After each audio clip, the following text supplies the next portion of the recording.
Did you know that kinky wellness is integral to your self-development? Hi, welcome to The Partition, home of kinky wellness, the ultimate destination to explore the integral connection between kinky wellness and your personal development. I'm your host and kinky wellness coach, Dana Shergill, and each Monday I bring on a special guest to dive into specific aspects of kinky wellness. From unconventional practices to thought-provoking conversations, I'm here to break down barriers and redefine the boundaries of wellness and pleasure. Don't forget to join me for my solo shows on Wednesdays, where I explore even further into the multifaceted layers of kinky wellness. So let's strip away the shame and taboo together and have an open conversation about it. Hey, and welcome back to another episode of the Partition Podcast. Today, Lala from Lala's Bedtime Tales is back to discuss another smutty book called Bride by Ali Hazelwood. Once again, Lala is a spicy romance author, erotic storytelling podcaster, and sexual health educator who is passionate about helping individuals embrace their sexuality and take control of their love lives. So without further ado, let's get the show started and welcome back the one and only Lala. Hey, and welcome back to the show, Lala. How are you doing today? I'm good. How are you? I'm good. I'm good. This book, I'm excited for this episode because this book, I absolutely loved it. But before we get into it, I just want to open the show with just saying a little bit about the book here.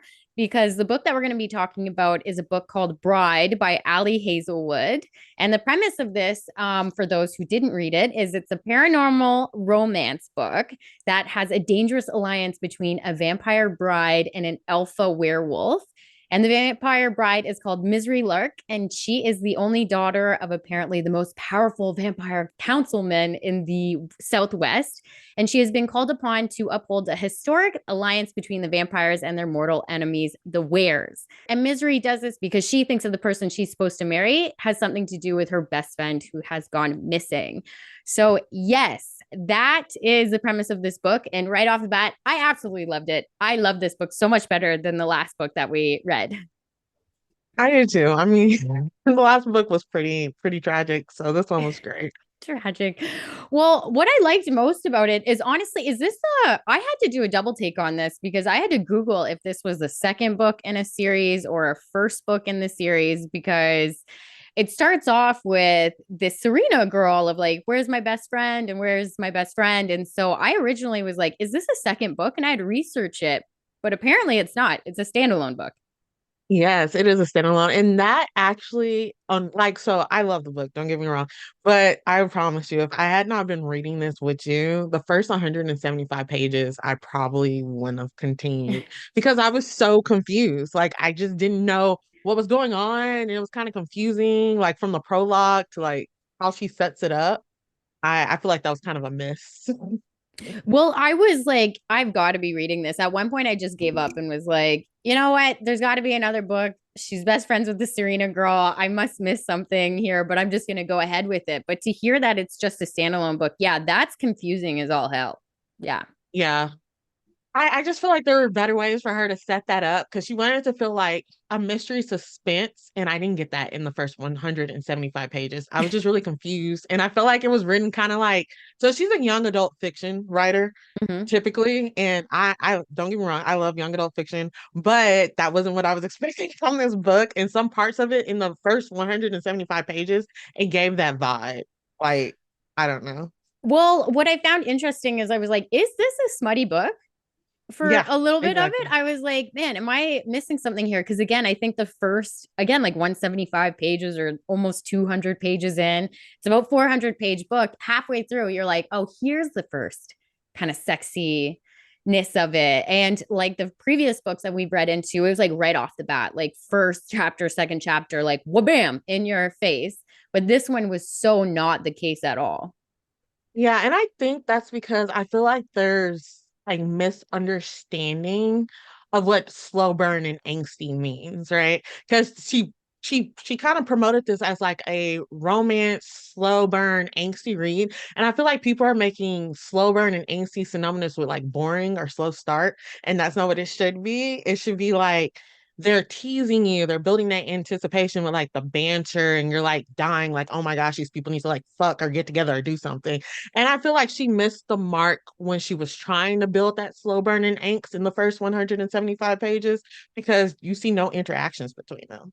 Well, that's the thing. Like, she's like, oh, he's gone. There's like a brief moment at the wedding there. And it was one of those things like, I think I'm just gonna accept that every vampire werewolf scenario, it's like this crazy emphasis of like, do I smell bad or do I smell good? Because that Yes. tends to be the case that keeps going over it. But yeah, at one point, I just, at least the first 100 pages, I was like, this is just a regular book. I was like, this is a regular book. Oh, I was the same way. I was just like, oh my gosh. Like, I was like, did I tell Dana to read a book that has like no spice in it? Is this going to be like a women's lit book that people are going crazy about? Like, I was just like, oh my gosh. But I love the slow burn on this one. I honestly like once it got going and once Yeah. their relationship started to kind of like move forward. But I had some red flags in the first, like their first interaction when he yells at her the first time he's like, get out or this. I was like, that came so. It to me, it was kind of aggressive because they didn't have very many interactions, but it was aggressive and more like I'm like a mean person, but he's not. He's actually like the exact opposite. Opposite. Yeah. So, but that I felt was so out of character when you start to get to know him a little bit because he's so cool, calm, and collected with everybody else. And he's always put together and he never steps out of line. And he's so all of these other things. And then that specific moment, I don't know why. And even after I finished the book, I was like, why did he yell? He doesn't do that any other time. I know. And I feel like too, that's why like once again, when it says a book is romance, that's why I love like dual POV because this is all told from Misery's perspective. So like from her perspective, how the author wrote it, maybe that was just like she didn't really get to know him. So maybe that's how she saw it happening as out of character. But had we got like his voice behind it or like some of his POV, we could have understood better why he did something like that or some of the stuff he did. But Mm. yeah, I some of the stuff he was doing it was confusing. Like, I mean, when you talk about red flags, I feel like he gaslit her a lot. I did. I feel like there were like certain things in the book where he like gaslit her. Like he wanted her to think they were supposed to be like at odds and not fated mates. And then when she would like kind of bring it to his attention, he'd be like, no, like kind of like, no, like that's not what it is. Like, especially when it gets to that point when they talk about that situation, I think we're going to talk about later on. That's when it really was just like, okay, yeah, he's just gaslighting her. Well, that's the, like I also found that there was a bit of a naivety as well around the whole like can vampires mate with werewolves when the whole concept is you're trying to protect a werewolf slash human. So yes, it's there, right? Your little sister. We're talking about this, and then he's confused if there are other types of breeding things, and I'm like, are we fucking serious here? So like we have actual proof that one inbreeding, like or that one interspecies can be done, but he's questioning the legitimate of the other one. It's like, yes, obviously, in my opinion, that's kind of how I read it. I was like, seriously, is he really going to question this? Yeah, which was confusing. And I feel like she could have I feel like she could have done better with like the world building. Like there were aspects of it that I thought was super great with her world building and how she wanted to do like vampire and werewolf lore because she took it completely different in some aspects. Like for instance, like I thought it was interesting how this is random, but like the different blood, right? So like werewolves had green blood and then she had purple blood being a vampire and it showed like in reflection of like what their eye colors were and how they like blush. Like they blush green or they blush purple. And I was like, oh, that's cool. Then there are like little details like that that I was like, she needed to have explained more about that. Like, why did they think interspecies, especially of hundreds of years of living in this world? Why did they not think that that was a thing? And like, how are they actually vampires? Like, are they like some type of like humanoid? Like, are all three like like because that's gonna change? Because if they're both like some type of like morphed humanoid, is that really like interspecies breeding? Like, I don't know. That's where I was just kind of confused. Yeah, and she brings up biology a lot. Like she'll be like, this is the biology of this or that. But what I found so confusing is there's so much to like her backstory. Like Serena this. And when I was given up, when I was 8 years old to be the little peacekeeper in the human world. And I'm like, is this not a fucking book? I was like, this has to be a book somewhere else, somewhere. But yeah, now to hear it, I'm like, okay, I wasn't crazy. So if anybody does read this book, you're not crazy either. But yeah, with the different locations versus the nest versus the were territory, I feel like the werewolf territory was pretty much standard. Like, oh, it's warm, it's cozy, there's wood, there's forest. And then the nest, it sounded like you were in downtown London, UK, like in that egg-shaped building. I was like, oh, okay, we're in like a city here. It seems high tech. Yeah, that's the vibe I got. So like for me, my reference was thinking of like she was in like the World Trade Center of New York. Yeah. Like I was like that's what I pictured, like Chicago or something. Like I was just kind of like, oh, this is random. And I'm like, and then I was confused. I was like, is the nest like where they do business and live, or is that just like the mecca of like the center of their like city that they have for the vampires? Like that's where I was confused too. Like, So it was interesting. I feel like the werewolf she stuck closer to a lot of the concepts in like werewolves lore that you see often time and time again, like in Teen Wolf and like Twilight and stuff like that. Like she gave more characteristics. However, I feel like vampire, she did go a little bit more rogue and different with how she did some of that stuff. Well, I appreciate the window thing. And that was something cute, like how Lo ends up bringing the windows in at the very end there for her. But I was kind of thinking that because they end up, yes, obviously getting together. But it's one of those things I had to laugh because I was like, this woman is never up during the day.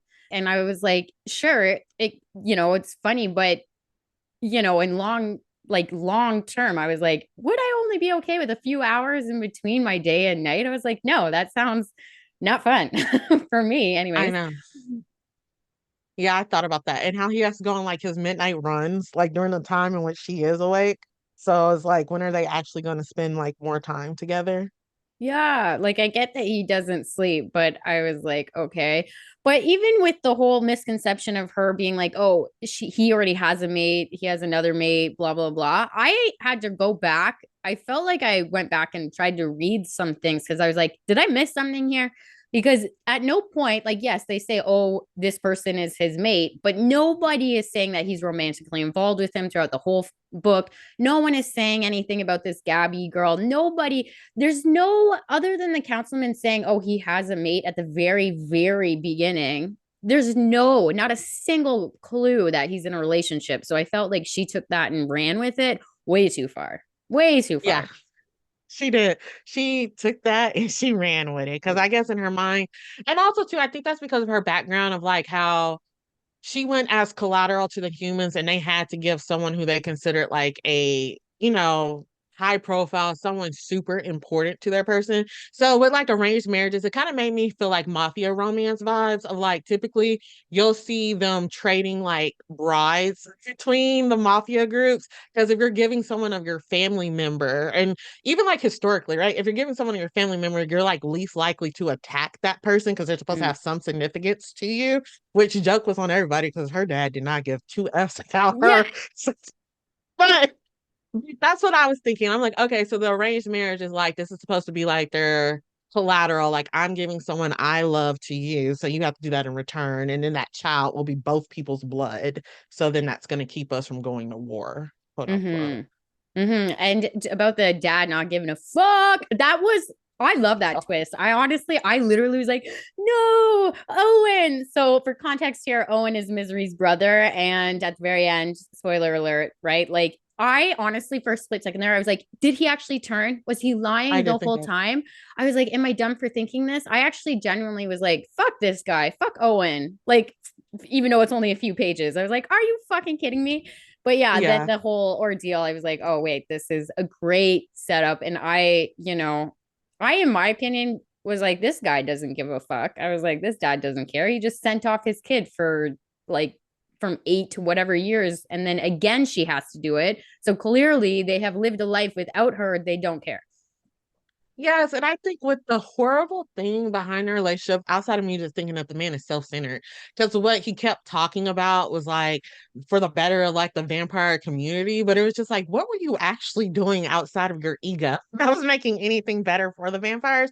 But I feel like you have Owen as her twin brother, and he names her Misery, like it was her fault that her mother died, and she Mm. was setting her up for like doom of like some type of punishment she deserved because their mother died during childbirth after having her. And I was just kind of like, was he just like, this was her penance in his opinion for taking away his wife? Like, I don't know. It was just like some weird dynamic. Like, I feel like he had something against her for Yeah. whatever reason. And I felt like that vendetta came maybe from that.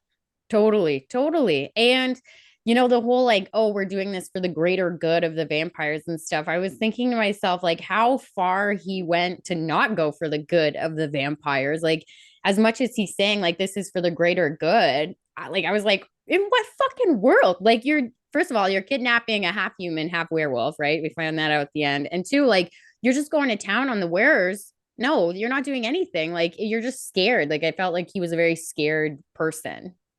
Yes, I got that too. Like, it was like he wanted to do away with like the werewolf and human faction because the vampires weren't able to procreate at the same speed.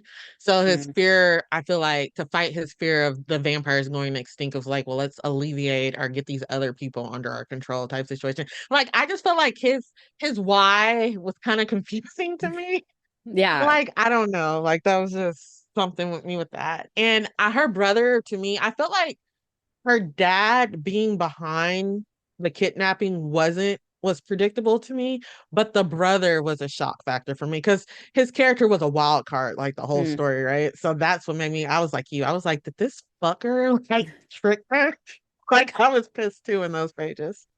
Well, like as much as this book is like, yeah, a smutty book, it's interesting because I don't find it as graphic or like I don't want to use the word vulgar, but it was actually quite softer, I feel. Like it wasn't very much in your face about this. No. So you were had to kind of put the pieces together in your head more.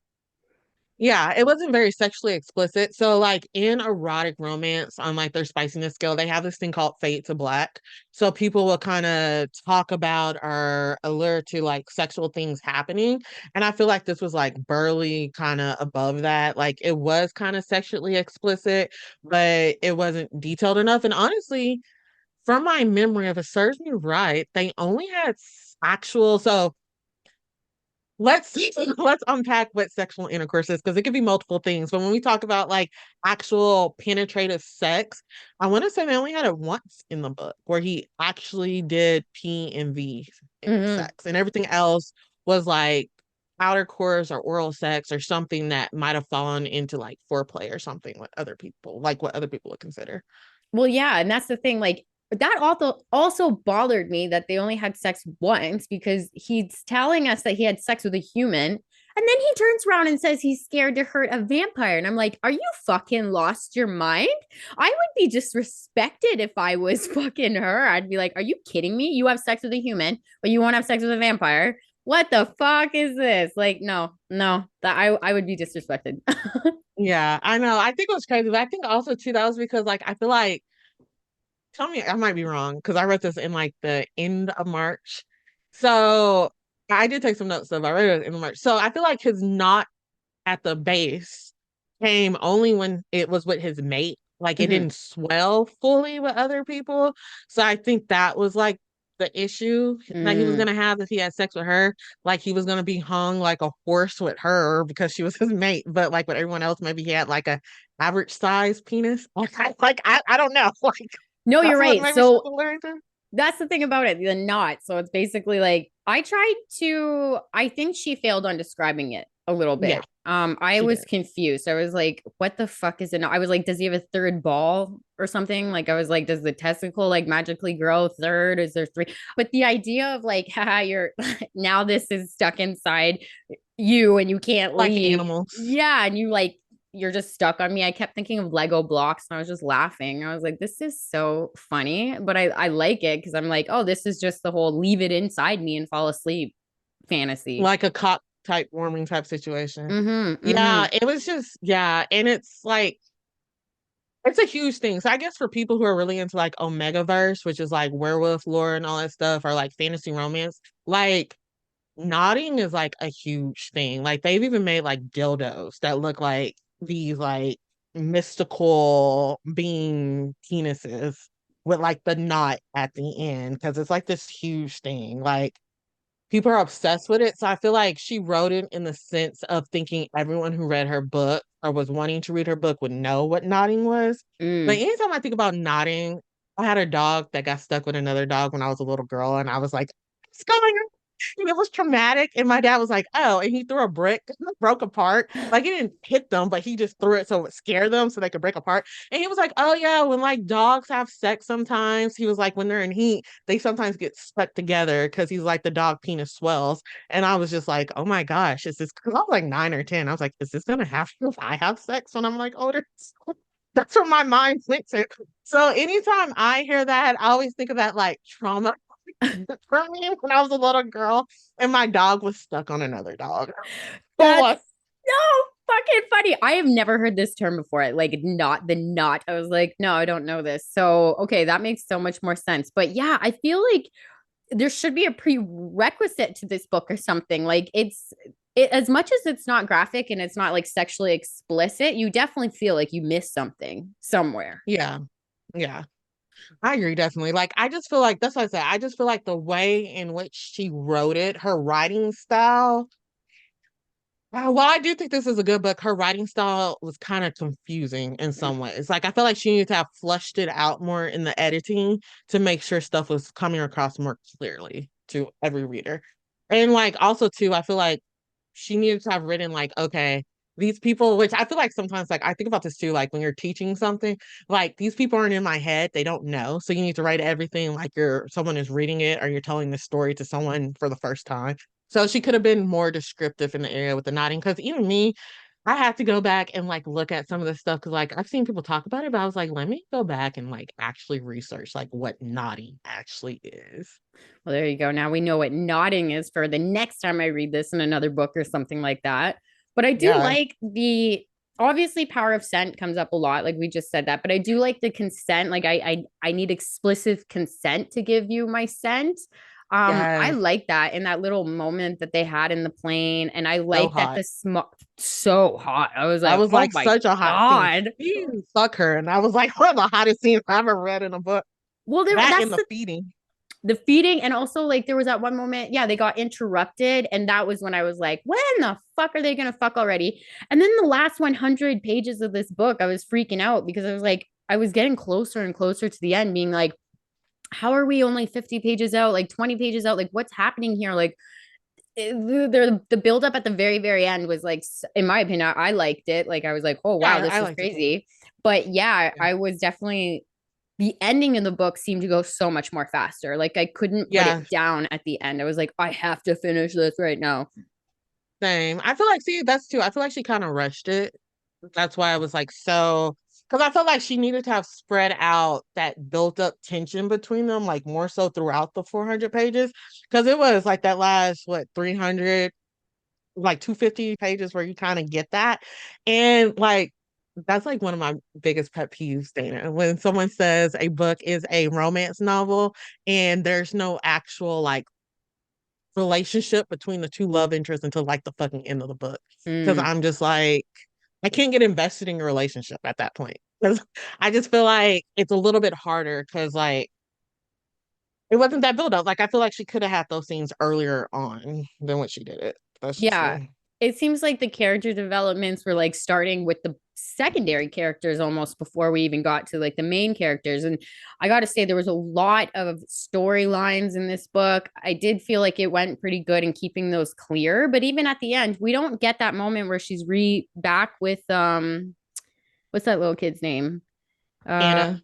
yeah, with Anna. And it's like I kind of was like, are they gonna go back? And yes, there's the epilogue at there, the last chapter that leads into the next book that opens that up. But even with that, when the friend comes in and then imprints, as far as I'm concerned, like with the mate when he walks in, I was like, this is literally Twilight 110%. Like, Oh yeah. Jacob walks in, sees the thing, boom, on the knees. That's what I felt. And I was like, what came first, this or Twilight? Like in my head, It that was was like the Twilight. first Yeah. thing that came through. Yeah, it really did. Like there were some parts I was just like, this is giving Twilight. Like I didn't think that, which I mean, I love Twilight. I feel like that was a huge mass theme that lots of people loved. I mean, 50 Shades of Grey came from it. I'm just kind of like, yeah, but there were some things where I was just like that because that epilogue, I have the epilogue was just kind of like when that happened, I was like, okay, that's shock. And also too, I don't like how she did that, but she didn't tell if there was actually going to be a second book. Yeah, that's true. That's true. Like it's open for a book, but I guess now we know that that is the second one. But still, I things I didn't like is because I now know that there's no first book. I'm like, how the fuck does this Serena girl go from like that we have this like idea that she's human, then all of a sudden she's half werewolf, and then there's another storyline of half werewolf. I just felt like I don't know how to explain it, but I was like, oh, I just feel like you're pulling out of thin air why this all Yeah. makes sense to Yeah. us right It's now. because yeah, because I feel like it was so rushed. Because even with like the whole story being a buildup of her trying to find Serena, when she finds her, that's such a small part of the book, Mm. right? Like that was super confusing. Like you would think that she would have spent the first almost 200 pages of the girl trying to find her and extending out some of that stuff that happened at the end of the book to have the end of the book being like more of telling what's happening to Serena and like how she found out that she's like half human and half werewolf and how she was going to get out of the situation instead of like a chapter dedicated to that. Because I promise there's a chapter at the beginning of the book, like I'm gonna say chapter 4 or 5 of her Serena's fucking cat playing with a fucking receipt as to why she led Mm. her to Anna. And I was just like, I didn't need that shit in my life. Like I feel like that could have been more of an explanation and build up. So I just feel like she was trying to, I feel like maybe she got to her word count or like her publisher and was like, how can I tie all this together? Or like, oh, I forgot where it's going. So how can I tie this together? So let me make Serena half werewolf to tie back to why she was with Lo and call it a day. But it was like that should have been explained more. Mm-hmm. Mm-hmm. Totally. I totally believe that. And like just in general about it, like I guess this all comes back at the end because the dad's like, because it makes sense that you'd want to be in nature during the full moon. And I'm sitting here being like, man, did the dad write this book? I was like, the father seems to know everything. And it's just this one long 2 or 3 pages of him just like the evil person telling his plans is kind of how I felt in like those cheesy movies where the guy says like, "Oh, these are all the things I was gonna do," and I'm like, "This is the guy saying it and explaining everything." But you know what? I wish that there was a little bit more sex scenes just in general. Like, I'm happy Oh with the yeah. ones that were there, but like, I do feel that yeah, half this book was just a regular novel, even Yeah, though I no, loved and it so much. I know, I feel you. I feel the same way. Like my husband was even like to me. He was like, "You keep saying that you loved it at the end, but you have all these but he didn't like it." He was like, "So that's not a 5-star read."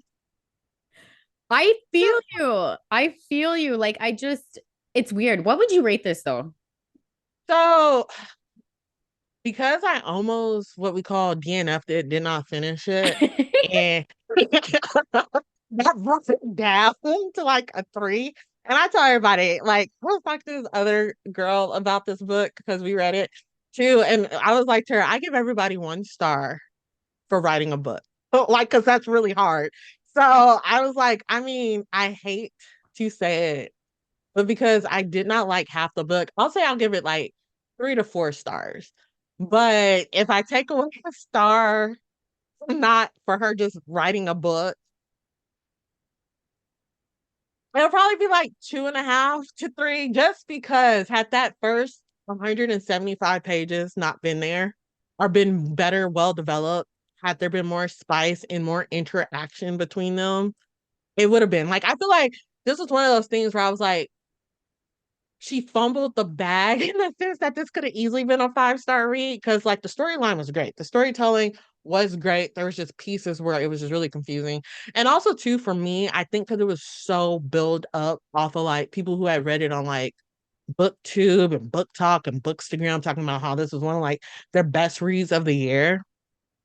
That made me have higher expectations than what I got. Like I thought I was gonna go into this book and like binge it in like 24 to 48 hours. And it took me like maybe 2 weeks to read it, two, three Mm. weeks.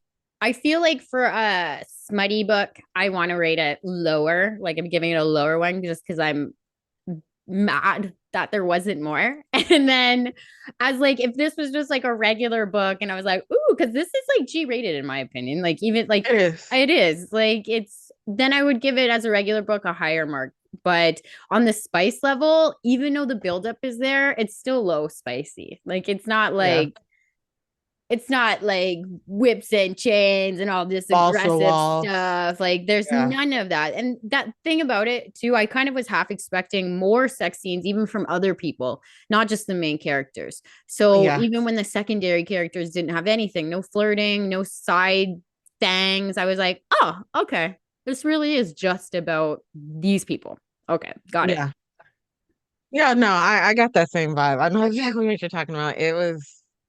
I'm telling you, just the way it was built up. Look, this is why you can't trust social media all the time. Like it burns me. Book talk be burning the hell out of me. Be like, I'm about to get this book. I'm gonna have to turn my vibrator on. I'm gonna have to scream my husband's name. Like, and it just none of that happened. I was like, okay, like this is a book, depending on how people feel. I had a sex positive parent. This is a book that I would have read and my mom would have skimmed through it, cleaning the house and would have been like, oh, and thrown it to the side versus looking at like one of my other books I would have read at like 15 and been like, oh my gosh, clutching her pearls. Like, this would have been like something she would have been okay with me reading as a teenager and been like, oh, okay, whatever. Yeah, if my teenager was reading this, I wouldn't care. Like I would just be Yeah. like, cool. But again, like I am the only thing about it is like the condom thing because he says like there's like, oh, do you want one? Do you not want one? And then they end up just doing manual, like no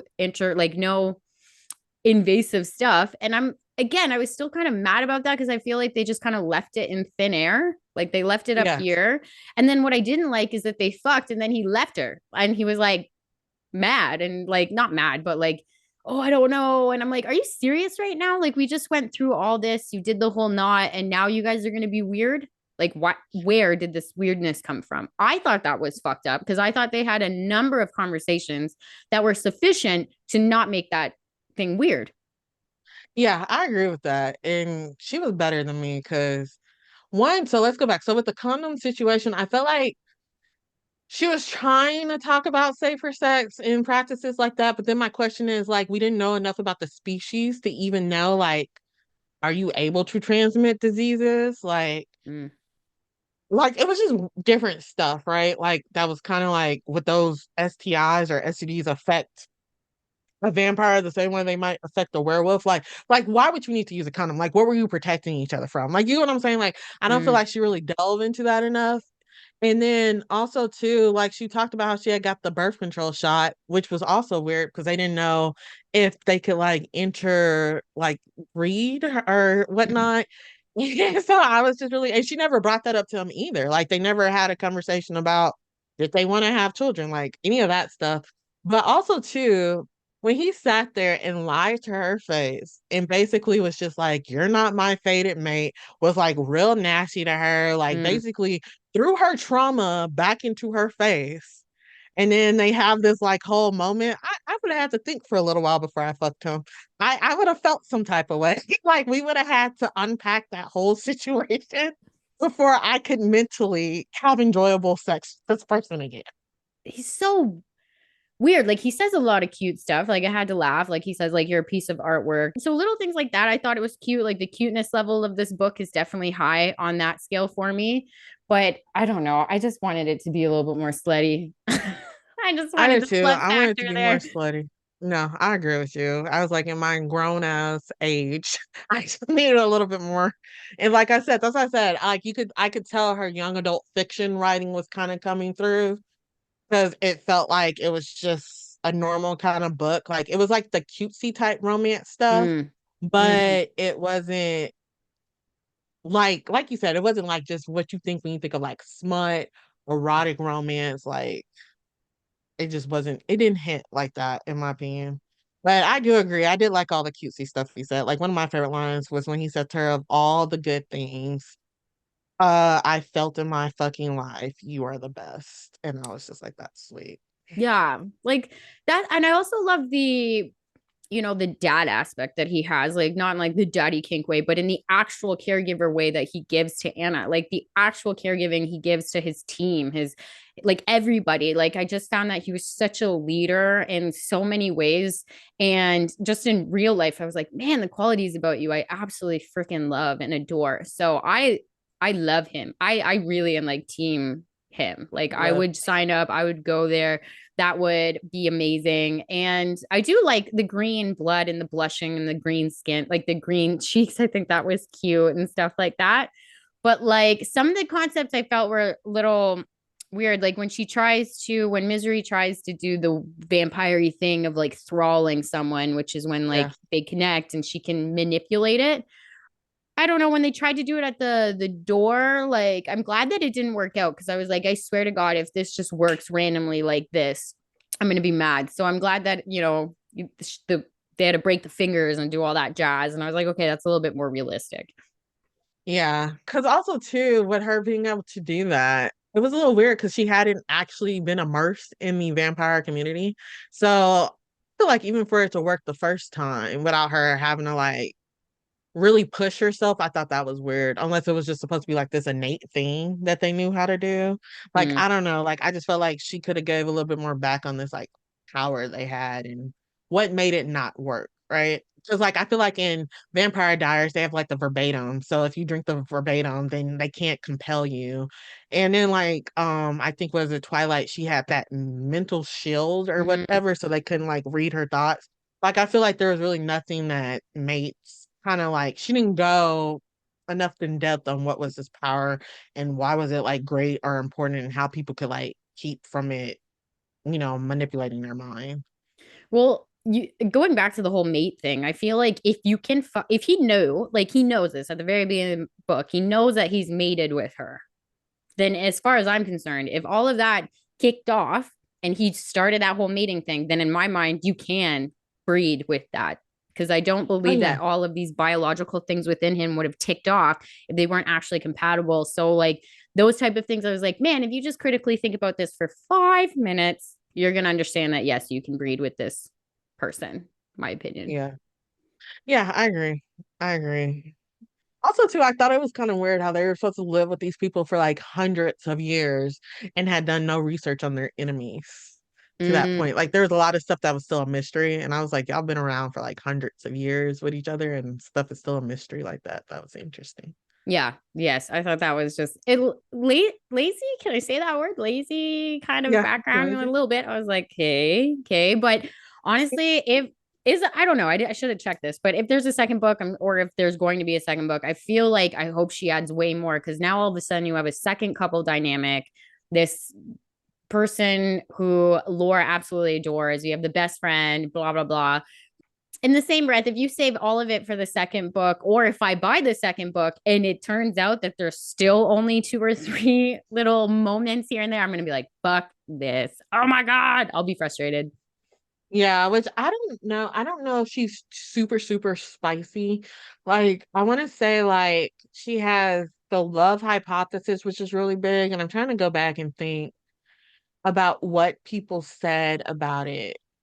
I can't remember. So she just might be one of those authors. So she's one of those authors I feel like if you like spice, but that's not really the main reason why you enjoy romance or fantasy romance. Like it'll give you that, oh, I'm hot and bothered feeling. But for some people, I guess, who might feel like shame or are still trying to kind of Mm. feel more comfortable in that aspect, this book is kind of like a good way to like ease into it before you get into like super smutty, spicy stuff. You know what? You're right. I am incredibly selfish about my opinion about this book. It's just about No, me at this you're point. I'm fine. like, fuck Oh, it. Yeah. me too. I'm the Yeah. same way. I'm like, where's the kink? Where's the group sex? Like, why aren't they fucking every like other chapter? Well, like that's the thing about it. Like, as much as yeah, it sounds like we're like hating on this book. I gotta say, like, I feel like I hate to love it and I love to hate it because it's so good. The writing is so good. I love the banter. I love the conversations Yeah, between Misery and everyone. I think it's yeah, mostly even the side characters. I love how things change with even some of the female wares with her and the opinions. And there's like apologies that are being said. And I don't feel, other than Anna at the very end there, I don't feel like there's a lot of plot holes because we spent the first 175 pages outlining what this is about. But yeah, at the end of the day, yes, I say, yeah, I will probably reread this. I honestly will probably send it to more friends and be like, check this out. It's a good intro. You're totally right about that. Yeah. And there's like some scenes I will say, like how I think about would I recommend this book to someone, I absolutely would, because there were some scenes that lived like rent free in my head. Like when he took care of her after like the poisoning, then like the biting scene in the woman's office, and then the when he scented her. So those are scenes I like went back to and I read them and I was just like, oh, these are like sweet stuff like that. So yeah, I mean, I would suggest people definitely read it. Do I think it's a life-changing book and I'll be thinking about this at the end of the year? Probably not, but I Mm. think it's like a good, fun, cute fantasy read. Yes. And that reminds me, one of the things I love the most is like the bite on the back when he was like, I'm going to leave that mark on you. I was like, that's actually a really cute spot. And I'm like, that's cute. I was like, that's Yeah, cute. it's hot. Yep. But overall, yeah, like this is pretty much it. There's a lot more, I guess, in-depth storylines than the sex. The sex is not the main point at all of this book, that's for sure. So if you are looking for a book that is mainly about sex, it probably isn't for you, but it's still like it leaves you with so much of like, I want to be that, or I want to be in that situation, or I this is cute. I think that's right. The cute factor is definitely up there. Yes, and I also think she did a good job in two aspects of Low showing Misery that she was worthy of love, pleasure, and deserving to feel valued.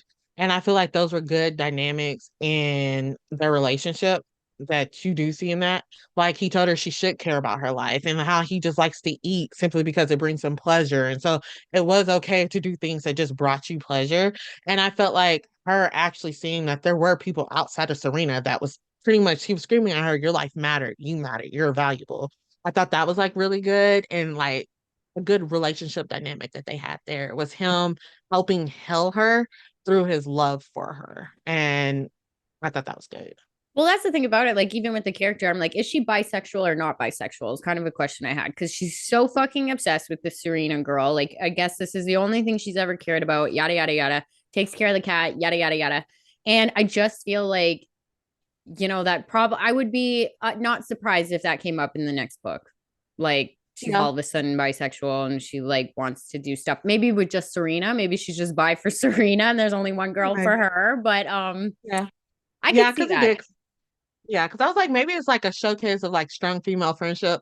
Then there was like sometimes, but then I was like, maybe they're just trauma bonded together. So I was just like, there was just a lot going in, but I didn't think about that. But yeah, she could just be bi for her because Well, she that's was pretty intense about Serena. Well, like I just feel like they're just opening it up. Like I get that they're best friends and all this jazz, but like even she crawls into the bed like right after when they're together. And I feel Oh also yeah. like it's super weird how they went back to like, oh, you weren't just kidnapped and almost killed by my dad. They're just like, oh, we're just best friends again. And I'm like, what the fuck here? Like, yo, my dad tried to kill you, kidnap you, and just, we're gonna pretend like this didn't happen. That I felt like that was very rushed. I Oh felt yeah, it was. Or like, what type of disassociation shit is this going on? what type of Like, disassociation? I just fuck yeah. this. I'm out, checked out.